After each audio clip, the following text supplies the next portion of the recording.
Undercover, releasing on February 15th, aims to give an authentic light gun cover shooter experience to virtual reality players.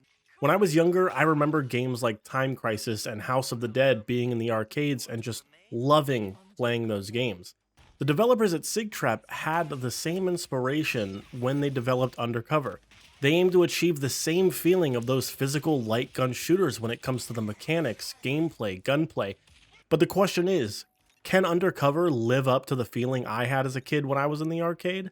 That's what we aim to find out. I'm your host Butters, and I want to welcome you to the very first episode of Immersed or Reversed, where we help you find out if you'll be immersed in the title, or if you should reverse away at full speed. With the opening of the game starting you in an arcade-style room, it immediately sets the mood for what's to come. Undercover's unique art style and overall aesthetic shine and hit that late 90s light gun shooter feel perfectly.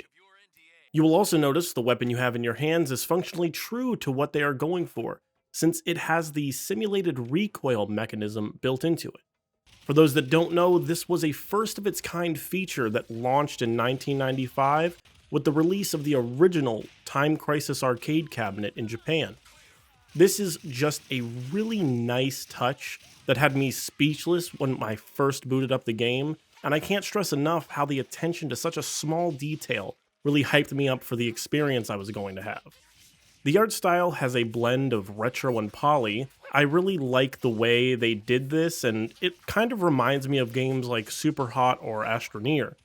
There is not so much detail that you get lost in what's what, but also not so little you feel like everything blends and loses its smaller details.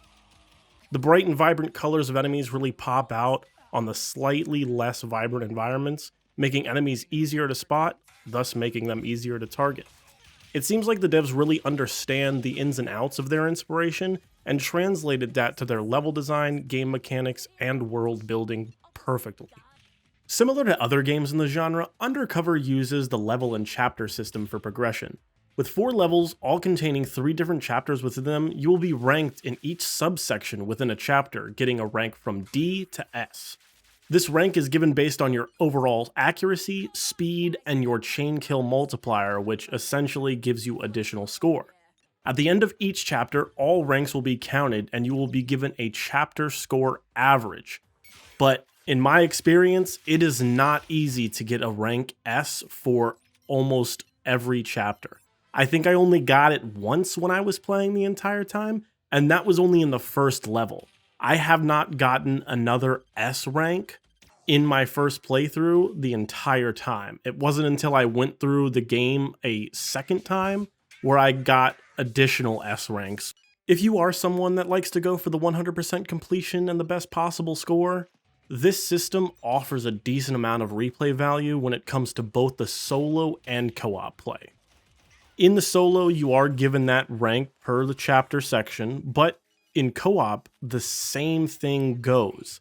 You're not doing any different maps or levels or anything like that, but at the end of each individual section within that chapter, you and your co-op partner are shown head-to-head on who got a better score for that specific session. So, for me, I just think this is fun and friendly competition overall, but it also offers that additional reason to replay with a buddy. Furthermore, the ability to select your character offers an additional layer of replay value. Red Eye with her automatic pistol, and Magnum with her hand cannon. For me, I personally enjoy the hand cannon a lot more. I just love the crisp sound that it makes. That sound is wonderful. To me, just overall, I'm always a hand cannon person. I think they're probably some of the best weapons in most games. Not necessarily because they do more damage or anything like that. Just the sound gets me every time. Now, there is a gun that both of them can use called the Classic. And this is inspired by the PlayStation 1 release of Time Crisis. This was the light gun that you got with that game. Understand that the small details like this really shine through and show that the devs had a lot of passion in this project. And for me, I think that right there is some of the most important parts of games like this. showing that you care about what you're creating and taking the time and effort to put in little nods to what was and what your inspiration came from. The final thing I want to say on the replay value when it comes to Undercover is the ability to change paths. This is not going to have a major divergence from what you originally did. It's just going to give you the other person's perspective. So say you went in on path A for the first time and went through the entire game like that. Playing on path B is going to give you a different perspective that you didn't have the first time, as well as give you access to other consumables that maybe you could not visually see or were unable to shoot at that time, causing maybe an easier S rank, if you will, making it so that whenever you do go in and play on that secondary path, you know, hey, path B is probably going to be a little bit easier for me to get a better rank because I know that I can get maybe ARs or a rocket launcher from this perspective. Before I move on to level design, I want to touch on the health and weapon pickups that I just mentioned for each of those individual paths. There are many different weapons you can use in Undercover. Mostly, you're probably going to run into the shotguns, assault rifles, and SMGs, but there definitely are a lot of unique and weird weapons, really. There are also dual variants of these weapons. These offer unlimited ammo at the cost of having a 15-second timer. But unlike light gun shooters in an arcade, that timer doesn't automatically start, and that timer will pause if you're unable to use the weapons at that time. So if you do see this gold variant dual wielding, SMGs, assault rifles, shotguns, or whatever, you can get them and just hold them until you get to the next section. And then your 15 seconds will happen in that section. Or if you got them and you're halfway through a section and you're moving to the next one, you're not going to have that timer go off, which is a nice little touch to modern day gaming, that you're not just trying to get somebody's quarter, but you are allowing them to enjoy the fruits of their labor, if you will. You want to keep your accuracy in mind for this, because I made the mistake more than once of saying, oh, I have unlimited ammo, who cares? And just Ramboing the entirety of a section and realizing, oh, yeah, I messed up. I'm definitely going to have a D rank for this one.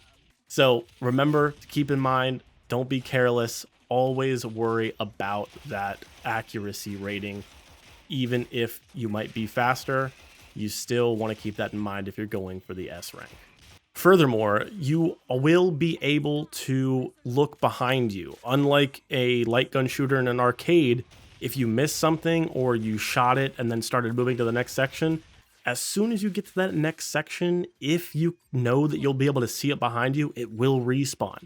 I'm not sure if at the time of this recording it is a bug, but say you really need health and you missed it just back there, if you can see it, turn around and get that health. That's definitely going to help you stay alive.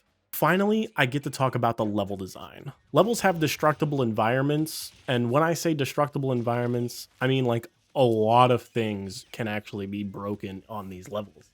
I'm not talking about explosive barrels or anything. I'm talking about office walls, barriers, containers, and other objects that may not necessarily matter in the grand scheme of things, but they can still be shot and will break nonetheless, which is a massive breath of fresh air when it comes to VR, because there are games that offer shooting, but nothing actually affects the environment. Having this small amount of interaction with bullets really proves that the understanding of VR and what they want when it comes to immersion is being looked at. And when it comes to the destructible environments, there are a few reasons for this, but there are things that don't have any rhyme or reason to be breakable in game, but they still are, which again is very, very nice and is definitely a breath of fresh air. Now, if you've played light gun shooters, you know that there are non-explosive objects that will hide secrets, such as dual wield weapons or higher quality weapons, health, just anything that they can really put into these.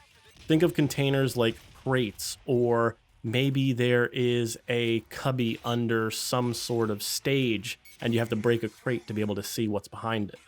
These are scattered across every single level, and are worth trying to find out maybe on your first playthrough when you're not really trying to go for an improved rank, seeing as how shooting everywhere aimlessly is definitely going to affect your overall accuracy, thus affecting your rank. Now, there are explosives that include many different objects on the level, but barrels are going to be that kind of standard that you see.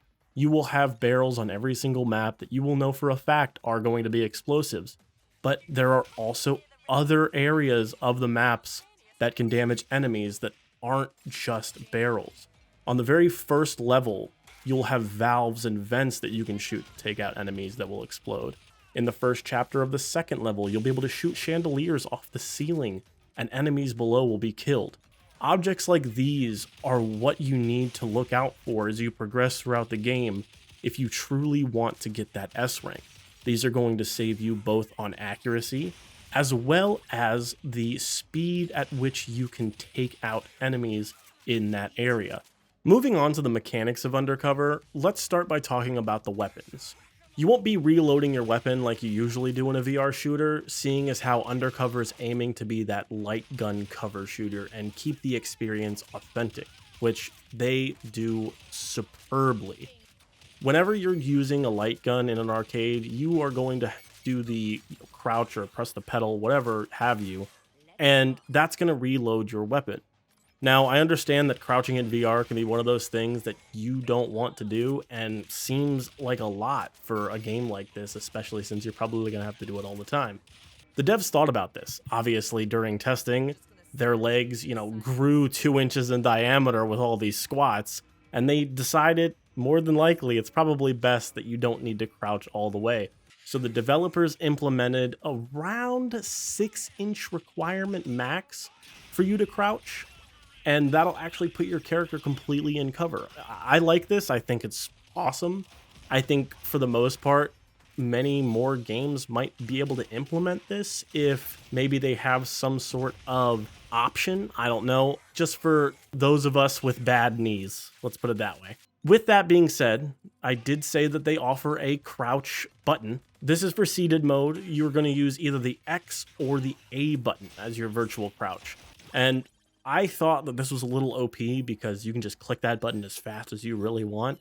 But by the time I made it to the final level, I didn't even want to crouch 6 inches anymore. I was done. This game was giving me a leg workout that I wasn't asking for after a leg day. I'm very happy to say that they implemented this. In the end, if you want to use it, feel free. It definitely is very comfortable and it feels natural overall. It feels like that would be the button you would want to press to go into crouch mode. Continuing with the mechanics of Undercover, I just want to say that if you know me and you've watched any of my other really long form reviews, you know that I'm a game design nerd when it comes to why developers made the decisions that they did and really explaining those in deep detail. You don't actually have an option to choose which hand you're going to hold your weapon with. You don't even need to hold your weapon. The devs decided that whatever hand you pull the trigger with, that's where your weapon's going to be. If you want to use 2 controllers, feel absolutely free to. If you're ambidextrous and you want to use your left hand sometimes and your right hand other times, feel free to do that. The devs did not force or lock you into using one hand primarily. Whatever you pull the trigger with is where your gun's going to show up. It can happen mid-game, it can happen before the game starts, it happens whenever you feel the need for it to happen. I think personally, this is a great use of this mechanic, and just the design of it is really interesting. Another thing that you may not realize is this game only requires 1 controller just based on not having to have that option specifically. Light gun shooters don't have in-game recoil. Your stability is all based on your actual hands. So if you're someone that has really shaky hands, I for one pretty much kind of have shaky hands, you're going to want that second hand under your controller, but you don't need to have a second controller on your hand. However, they didn't overlook the people that want to have that realistic grip.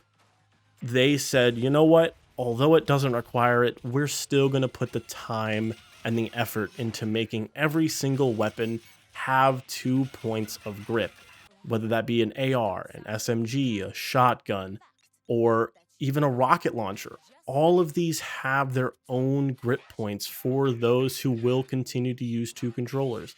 It doesn't matter what you want to do, the developers made sure that you were taken care of from an immersive standpoint. And I really cannot stress enough how amazing that is.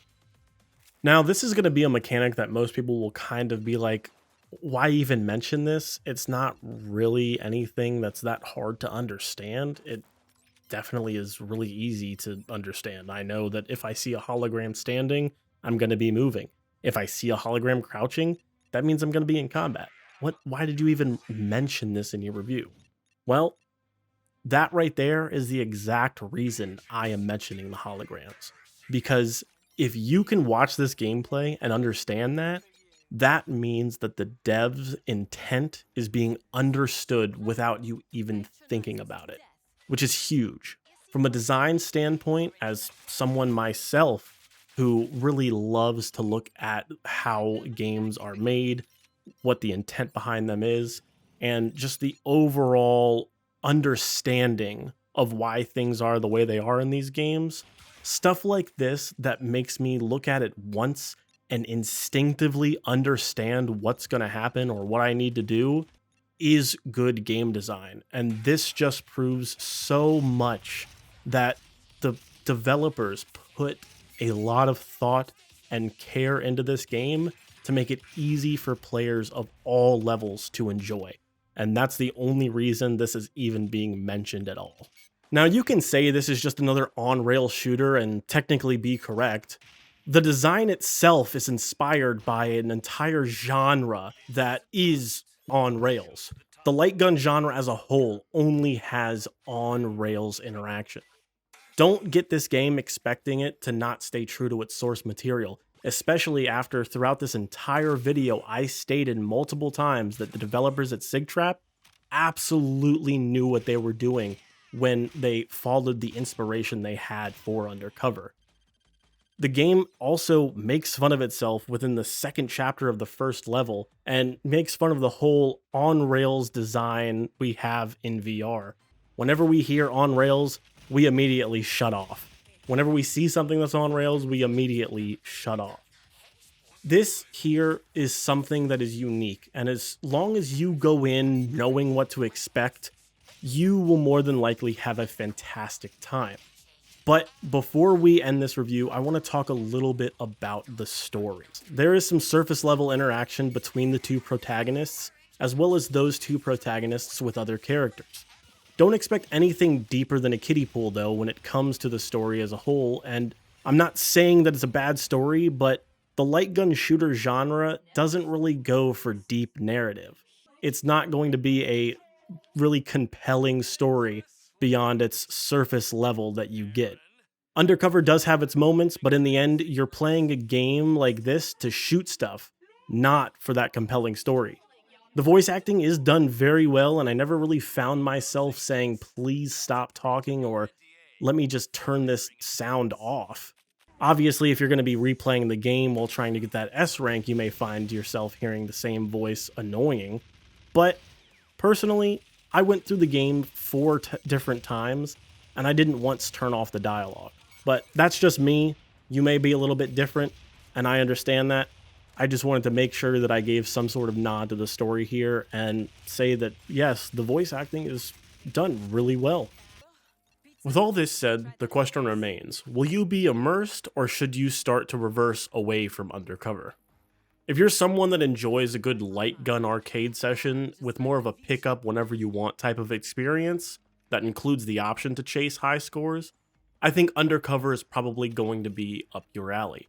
However, another major issue that I have with this game is the fact that all of the boss battles get incrementally different, but not enough for me to actually feel that I'm being challenged. It feels like I'm doing the same thing 4 different times at the end of each level, and it doesn't feel inspired enough for me to warrant the boss design is good. It kind of feels stale.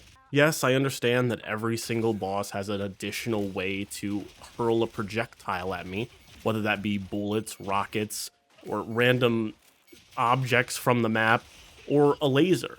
But to me, it just was not mechanically pleasing for all things considered.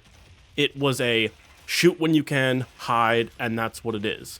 Technically speaking, that's pretty spot on when it comes to light gun shooters, and I'm not gonna fault them completely for not having that intuitive boss design, but I think when it comes to having a repetitive streak in a genre, it is good to change bits and pieces of it just a little bit so that your player does feel some sort of challenge and is not just going through and feeling like I've already done this 3 times prior to this battle. With that said, I think the price point of $25 may also be another thing that keeps people away. With around 3 hours of playtime, I don't know if this is going to be for everyone. Like I said, if you're someone that really enjoys the pick up and put down light gun shooter arcade style, this is going to be up your alley, especially if you're going to chase those high scores. But if you just want something where you can go around and shoot, this might be something that you want to skip. I want to thank everybody who made it this far. My name is Butters, and welcome to the end of the review. If you enjoy these more long form reviews, I sometimes make even longer ones depending upon the game. Currently, I'm working on an Assassin's Creed Nexus review. It's around 14 pages, and it looks like it's going to come in at about 2 hours long. So if you want something along those lines to watch at the DMV while you sit there and wait for your ID to be redone, definitely make sure to hit that subscribe button. Again, I want to thank all of you for watching. Please like, share, subscribe, and I'll see all of you in the next video.